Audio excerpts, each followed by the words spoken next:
Assalamualaikum warahmatullahi wabarakatuh.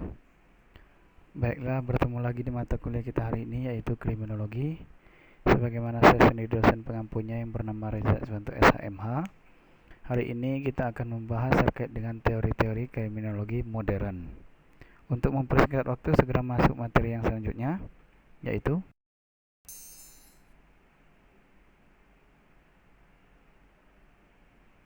yang pertama, teori asosiasi diferensial.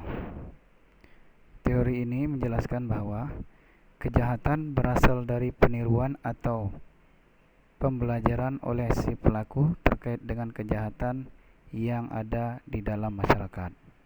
Nah, saya ambil contoh dua foto ini atau dua gambar ini terkait dengan satunya terjadinya penjamretan. Akibat ada contoh dari yang satunya, maka yang lain meniru atau mengikuti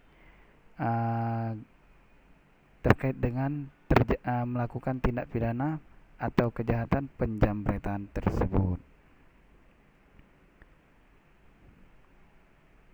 Jadi dalam teori asosiasi diferensi ini memfokuskan pada hasil peniruan yang dilakukan oleh si pelaku kejahatan. Kemudian untuk yang kedua yaitu teori kontrol sosial. Maksudnya kejahatan tersebut bervariabel dari pandangan sosiologis, yaitu struktur keluarga, pendidikan, dan kelompok. Jadi kejahatan tersebut dapat berasal dari akibat adanya dorongan dari keluarga, misalnya terjadinya perceraian antara orang tuanya sehingga anak tersebut tidak diawasi, dan akibatnya anak tersebut bergaulah dengan orang-orang jahat atau orang-orang yang salah atau menyimpang dalam melakukan kegiatan sosial, sehingga menimbulkan suatu kejahatan yang dilakukan oleh anak tersebut.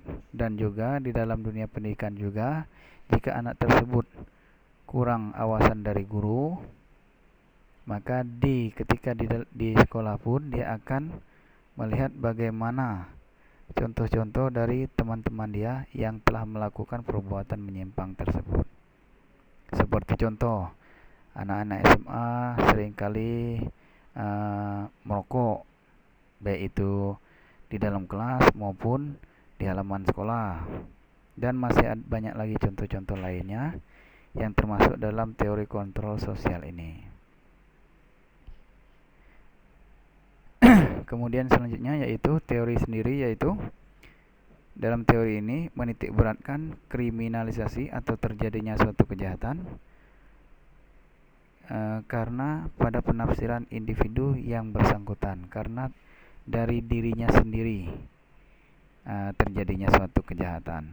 Seperti contoh, si penyalahguna narkotika, kemudian pemabuk, perjudian, dan sebagainya.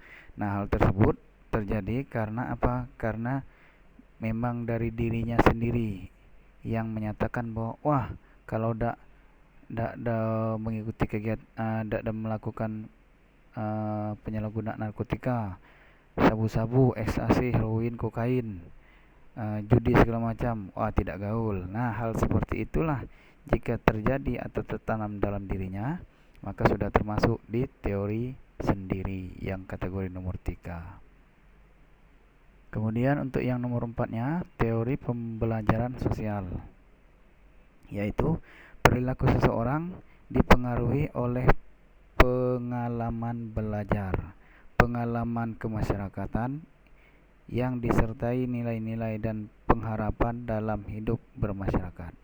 Jadi dalam teori ini kita dapat melihat atau si pelaku itu dapat belajar untuk tidak melakukan suatu kejahatan itu.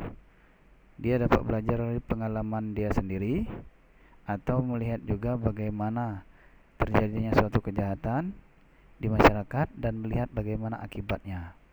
Sehingga dengan dia melihat pengalamannya sendiri dan melihat bagaimana kejadian di lapangan, maka secara otomatis dia akan mengurungkan dirinya untuk melakukan suatu kejahatan. Itulah termasuk di dalam teori yang nomor 4 ini. Selanjutnya yaitu teori kesempatan. Nah, maksud teori kesempatan ini yaitu munculnya suatu kejahatan tergantung pada kesempatan. Jadi setiap orang melakukan suatu kejahatan yang awalnya tidak ada niat untuk melakukan kejahatan tersebut, oleh karena si korban meletakkan barang berharga atau menggunakan barang berharga, sehingga muncul niat si pelaku untuk melakukan kejahatan.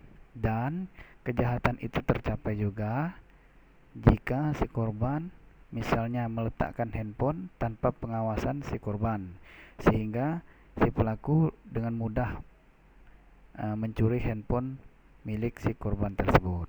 Hal tersebut sudah masuk ke dalam teori nomor 5. Untuk yang selanjutnya yaitu teori yang 6, yaitu teori pemberian nama. Dalam hal ini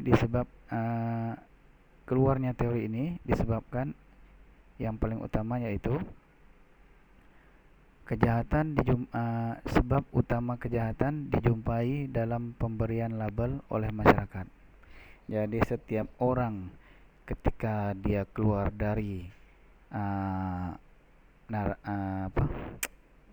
lapas atau lembaga pemasyarakatan atau yang disebut dengan penjara atau sel, ketika dia sudah keluar, maka di masyarakat memberi label atau cap sebagai mantan narapidana.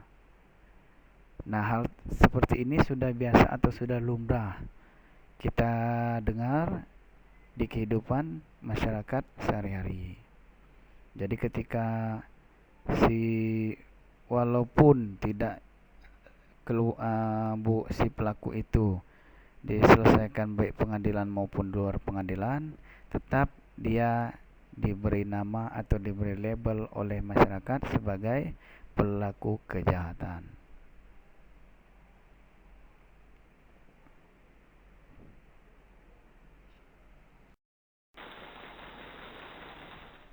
Baiklah, saya rasa cukup sekian penjelasan dari saya. Apabila pemaparan dan penjelasan saya ada yang menyinggung perasaan, saya mohon maaf dan saya akhiri. Wassalamualaikum warahmatullahi wabarakatuh.